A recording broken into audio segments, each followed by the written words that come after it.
Dans l'assemblée des saints, assoiffé je me tiens, que ton onction descende sur moi. Conscient que mon destin est dans le creux de ta main, que ton onction descende sur moi. Je suis disposé, assoiffé, que ton onction descende sur moi. Je suis disposé, assoiffé,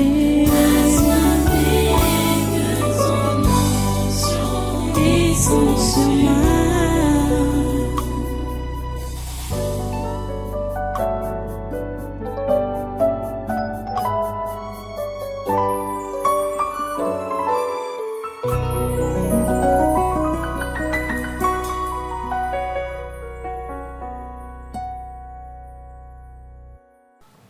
Voilà, soit toi.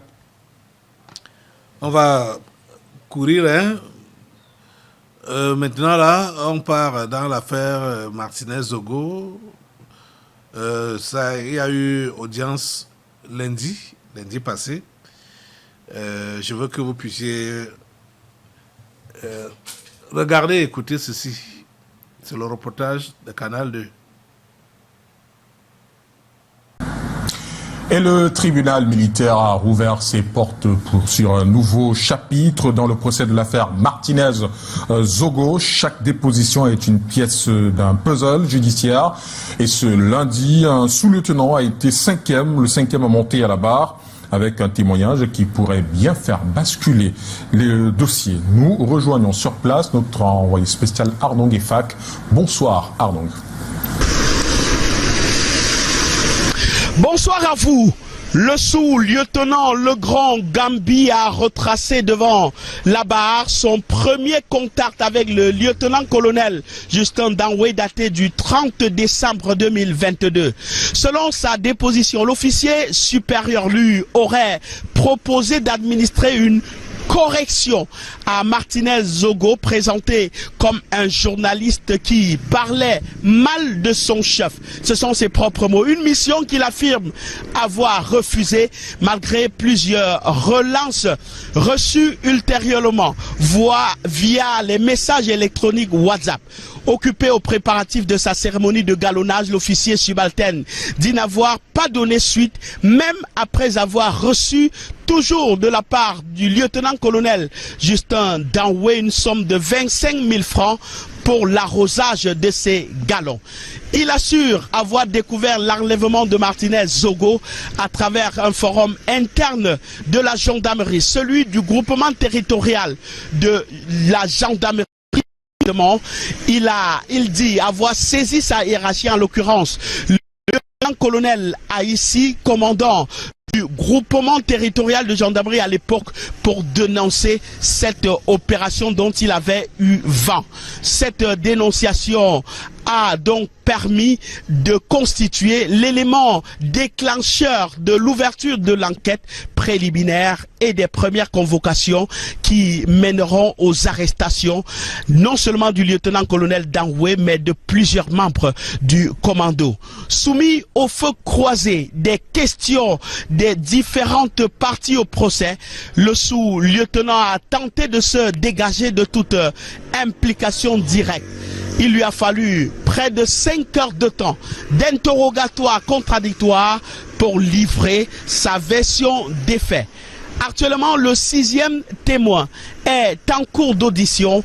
La nuit s'annonce très longue ici au tribunal militaire de Yaoundé, où pièce après pièce, le puzzle de l'affaire Martinez-Zogo se reconstitue. En direct du tribunal militaire, justement, Arnong Efak, Raoul Ngoufo et Kelvin Akime. Alléluia. Voilà, on parle de 45 témoins. On saura en quelle année ou en quel mois ce procès va finir. Mais de toutes les façons, même si ça fait... même si c'est combien d'années, Amouk Bolinga ne doit pas sortir de prison. Assemblée, élève-toi. Continue à le condamner.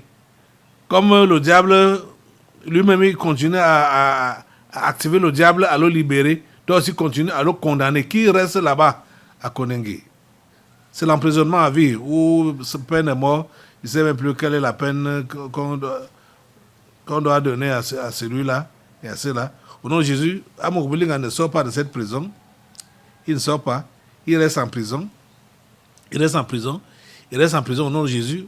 Le feu de Dieu est sur lui. Le feu de Dieu est sur lui. Sur toutes les tentatives de vouloir utiliser les moyens financiers pour sortir. Mais le feu sur son argent, ce n'est même pas son argent. Le mauvais argent qu'il a reçu en volant l'État camerounais, en volant les Camerounais. Le feu de Dieu prend cet argent-là. Le feu de Dieu prend la corruption. Le feu de Dieu prend tout ce qu'il peut vouloir mettre en place pour sortir de cette affaire. Il ne sort pas, il est condamné. Au nom puissant de Jésus. Merci Seigneur. Asseyez-vous. Voilà. Maintenant, on va écouter Trump. Trump. Je ne sais pas quel rôle vraiment joue cet homme. Vous l'entendez parler, vous allez vraiment dire que c'est une bonne personne, sans savoir que il n'est pas ce qu'il dit ou ce qu'il fait croire. Il est contre le changement climatique et il est carrément contre ça. Bon, en tout cas, je veux que vous puissiez écouter vous-même. Le président américain a de nouveau créé la polémique à la tribune de l'Assemblée générale des Nations unies. Donald Trump a dénoncé les politiques climatiques et migratoires européennes. Le locataire de la Maison-Blanche critique l'exagération du discours climatique. Le changement climatique, selon moi, est la plus grande escroquerie jamais commise à l'échelle mondiale. Qu'il s'agisse de réchauffement ou de refroidissement, toutes les prévisions avancées par les Nations unies et d'autres institutions se sont révélées fausses. Ces scénarios ont été imaginés par des incompétents qui ont ruiné l'économie de leur pays et compromis leur avenir. Tant que vous resterez prisonnier de cette imposture écologique, votre nation ne pourra pas réussir.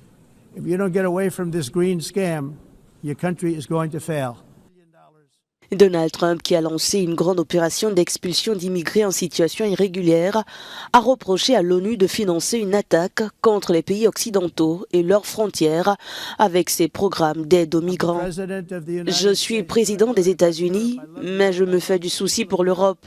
J'aime ce continent et ses habitants, et cela me peine de l'avoir détruite par deux fléaux, l'énergie et l'immigration. Ce duo ravageur anéantit tout, et il faut que cela cesse.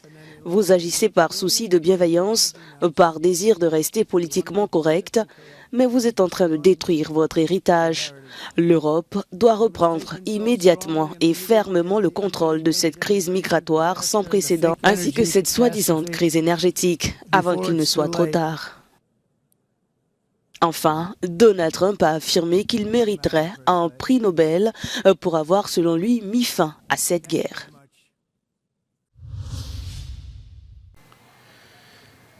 Ce que Trump dit là, c'est ce que nous-mêmes nous savons. Que les changements climatiques, ce sont les Occidentaux qui ont mis ça en place. Donc, je ne sais pas dans quel but. Et il dit ça maintenant ouvertement, de cette façon. C'est pour plaire à qui? C'est pour séduire qui? C'est pour quel intérêt? Dieu seul sait. Mais nous savons que ce sont les Occidentaux qui font changer le climat ici en Afrique. Je ne peux pas peut-être savoir ce qui se passe chez eux là-bas en Europe, ou du moins en Occident. Mais en Afrique, on voit les avions qui passent et qui pulvérisent des produits qui font arrêter les pluies quand ça veut tomber. On a observé ça. On a vu ça. Et même au niveau des médias, on a vu des vidéos, des reportages. Il y a une femme qu'on a tuée. Il y a une femme qui s'avait tuée. qui a parlé de ça et jusqu'à écrire un livre dessus. On l'a tué parce qu'il a dénoncé leur magouille là. Voilà ce que Trump parle à la tribune des Nations Unies à New York. Les Occidentaux nous dérangent. Ils dérangent les Africains. Vraiment. Donc, si tout au moins les Africains pouvaient changer de discours pour ne plus mentionner histoire des changements climatiques dans leur discours, pour vouloir justifier les problèmes que peut-être l'agriculture connaît en Afrique, le manque de pluie et tout ça là. Il faudrait que nos dirigeants commencent à être vrais, à dénoncer. Ils doivent vraiment faire volte-face et commencer à dénoncer tout ce qu'ils ont défendu auparavant, en avouant à leur peuple, à leur population que on avait défendu ça faussement auparavant, mais voici la réalité. C'est ma prière, vraiment, que les dirigeants africains se ressaisissent et qu'ils puissent dire les vérités dans leurs discours.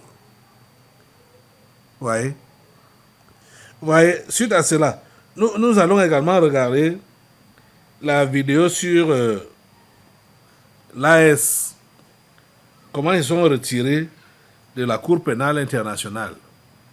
Ce qui est normal pour tous les pays africains. Moi, je dis que tous les pays africains doivent se retirer de toutes ces organisations-là, même de l'ONU. La Cour pénale internationale, c'est un produit de l'ONU, l'enfant de l'ONU. Hein? Les Africains doivent se retirer de ces choses-là et prendre vraiment, assumer leur avenir, prendre leur avenir, remettre leur avenir entre les mains de Dieu et compter réellement sur ses forces. Mais il faut vraiment que Dieu nous aide pour que ce message puisse atteindre tous les coins et recoins de l'Afrique. Regardez. L'annonce a été faite quasi simultanément sur les télévisions nationales des 3 pays ce lundi soir. Le gouvernement du Burkina Faso, de la République du Mali et de la République du Niger, formant la Confédération des États du Sahel AES, porte à la connaissance de l'opinion publique confédérale et de la communauté internationale leur décision souveraine de se retirer du statut de Rome de la Cour pénale internationale avec effet immédiat. Fondée en 2002, la Cour pénale internationale est régulièrement l'objet de critiques en Afrique, où elle est accusée de poursuivre majoritairement des personnalités du continent. Cette juridiction s'est transformée en instrument de répression néocoloniale au mets de l'impérialisme, devenant ainsi l'exemple mondial d'une justice sélective. En effet, la CPI s'est montrée incapable de prendre en charge et de juger des crimes de guerre, des crimes contre l'humanité, des crimes de génocide et des crimes d'agression avérés. Cette annonce officielle de retrait n'est pas une surprise. En mai dernier, lors d'une réunion des ministres de la Justice des 3 pays, l'idée de créer à la place une cour pénale sahélienne avait déjà été avancée. les États membres de l'AES décident de recourir à des mécanismes endogènes pour la consolidation de la paix et de la justice, tout en réaffirmant leur volonté d'assurer la promotion et la protection des droits de l'homme en adéquation avec leurs valeurs sociétales et de lutter contre toute forme d'impunité. Toutefois, le retrait d'un État ne prend effet qu'1 an après le dépôt officiel du dossier auprès du secrétariat général de l'ONU. Ce n'est pas la première fois qu'un pays africain claque la porte de la CPI. En 2016, l'Afrique du Sud, la Gambie et le Burundi avaient envisagé de partir, mais seul le Burundi est allé jusqu'au bout. Avec le départ de l'AES, la CPI compterait ainsi 30 membres en Afrique. Une CPI dont certaines grandes puissances comme les États-Unis, la Russie, Israël et la Chine ne font pas non plus partie. Voilà, autre chose encore.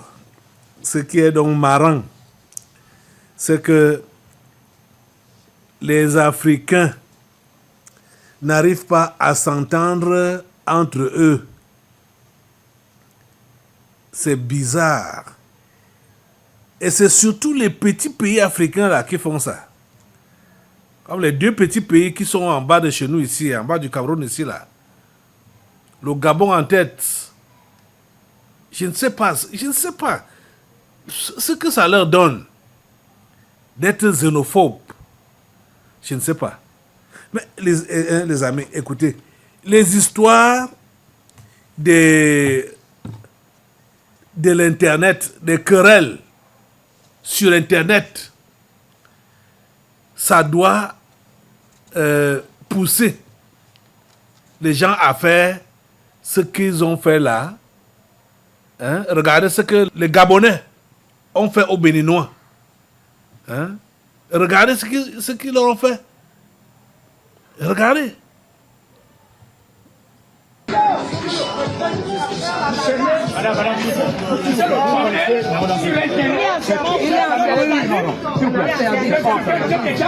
Vous insultez ces officiers, vous insultez les corps armés, parce qu'on n'a pas une armée, fermez.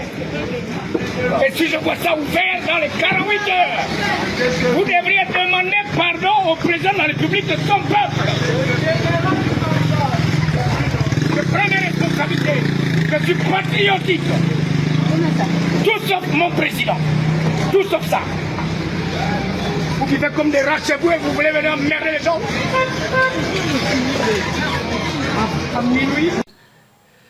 Les amis, c'est ridicule.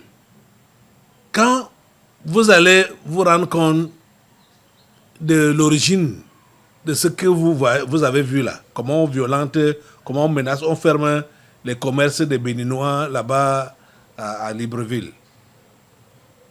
Une querelle qui a eu lieu sur les réseaux sociaux. Voilà le papier là, je vais vous lire le papier là, ici là. Ouais. On dit quoi? Crise inédite. Un clash TikTok met le feu aux relations entre le Gabon et le Bénin. Une querelle entre influenceurs sur TikTok a dégénéré en véritable crise diplomatique entre le Gabon et le Bénin. Tout est parti de la visite au Gabon de l'influenceur béninois Alain Kenneth. Lors de son séjour, il a critiqué publiquement l'état du pays sur ses réseaux sociaux. Ces propos ont rapidement déclenché une vague de réactions et un défi comparatif entre jeunes internautes des deux pays autour du niveau de développement de leurs nations respectives. Ça c'est ridicule. C'est ridicule. C'est ridicule. Qu'on en arrive là, à ce que vous avez vu là, ces deux images-là, comment on demande aux pauvres, comment on appelle, les bonnes dames qui préparent là, les restaurancières, hein, de plier bagages, les couleurs de roue. Ferme, c'est lui, ferme. Ah, c'est au niveau du PKD, ça aussi. Fermez. Dedans. Les Gabonais vont être les Michelin. Allez, fermez, fermez. Fermez-moi ça. Regardez tout ça là. Vous insultez mes officiers. Vous ne respectez pas les officiers. Fermez. Tu as de rigoler. Je vais te tuer tout de suite là, mais je n'ai pas encore donné cette instruction. Si tu t'amuses, je vais te salir dedans, je t'en fais. Ramasse-moi tout ça là. Fermez-moi ça. Ramasse. Oh, ouvre ça. Ouvre ça.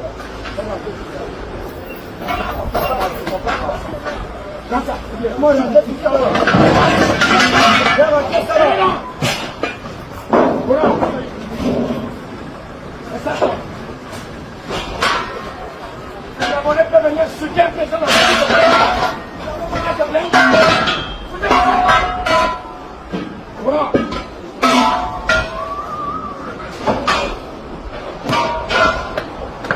on a le fétiche au Gabon. C'est pas votre fétiche, c'est pas dit au Gabon. Fermez.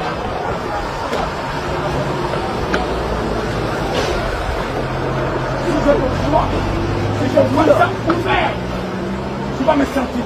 Comme ça. Allez, on dégage. Comme ça. Comment encore ça? On y va. De prier bagage. Ok. Pourquoi?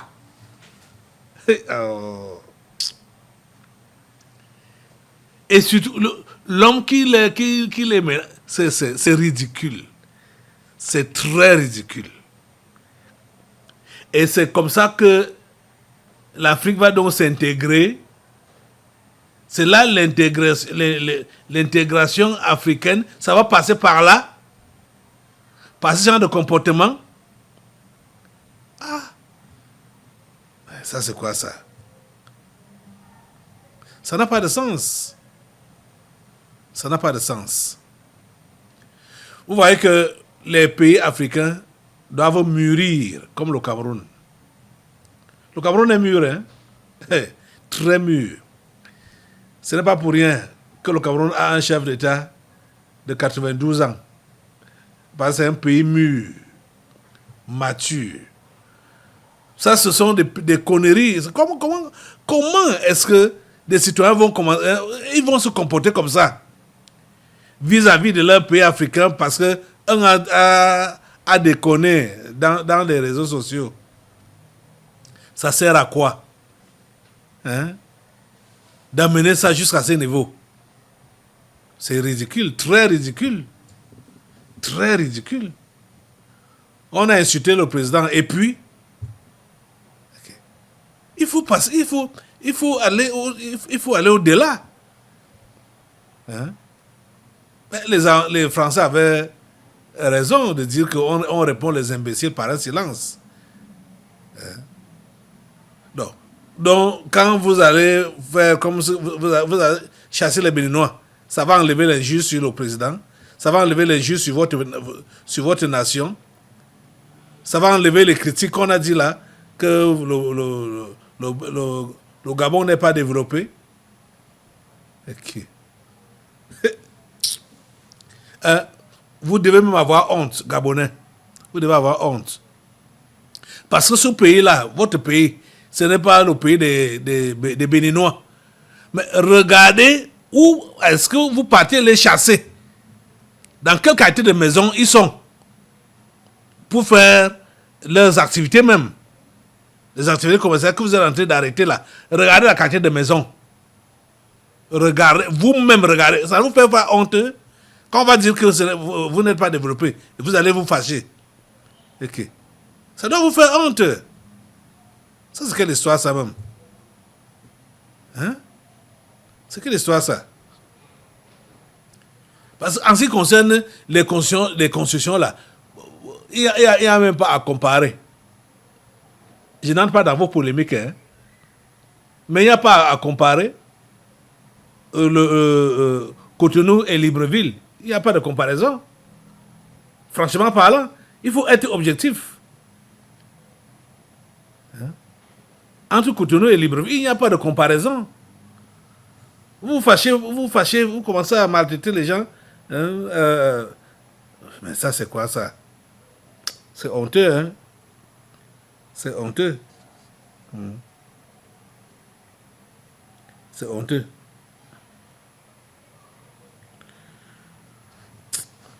Ah, ça énerve. Les Africains doivent s'entendre. Il ne faut pas s'entretuer pour rien, pour des futilités. Ça sert à quoi? Ça sert à quoi tout ça? On doit rechercher les vraies choses. Hein? Les amis, on va revenons chez nous ici. Revenons chez nous au pays. Ça, c'était juste... c'est une situation à déplorer pour l'Afrique que je vous montrais là. C'est juste à déplorer que les Africains,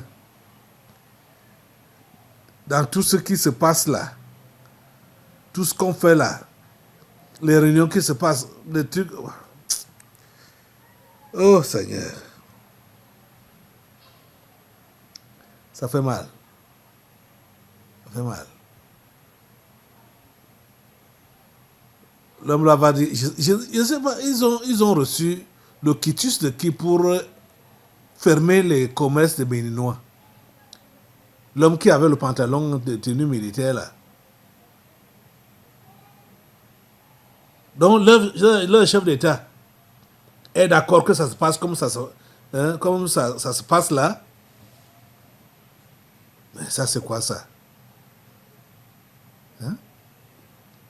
C'est très ridicule. Très ridicule. Ça, c'est quel quartier de xénophobie? Ah. C'est n'importe quoi. Les amis, on va encore faire une dernière prière pour assainir notre nation. Parce que je crois qu'avant de partir, l'homme là, le commandant d'Africom est passé. Il est passé où? Commandant d'Africom a conclu sa visite au Cameroun après avoir rencontré. Il est passé aussi voir le ministre de la Défense et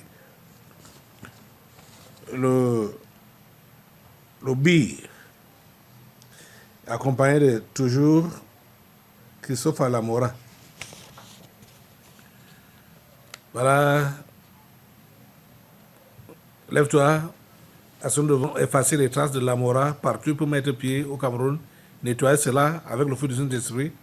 Nettoyer ces traces au nom de Jésus. Les traces de Lamora au nom de Jésus.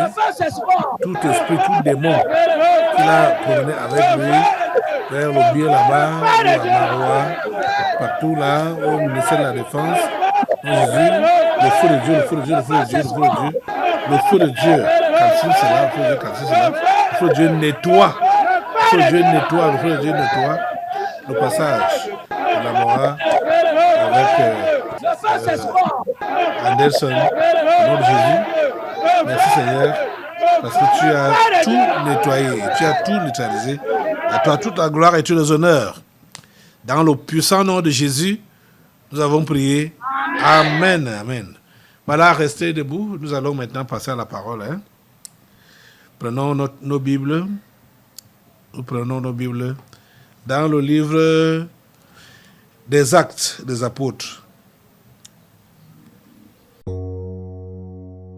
Dans l'assemblée des saints, assoiffé je me tiens, que ton onction descende sur moi. Conscient que mon destin est dans le creux de ta main, que ton onction descende sur moi. Je suis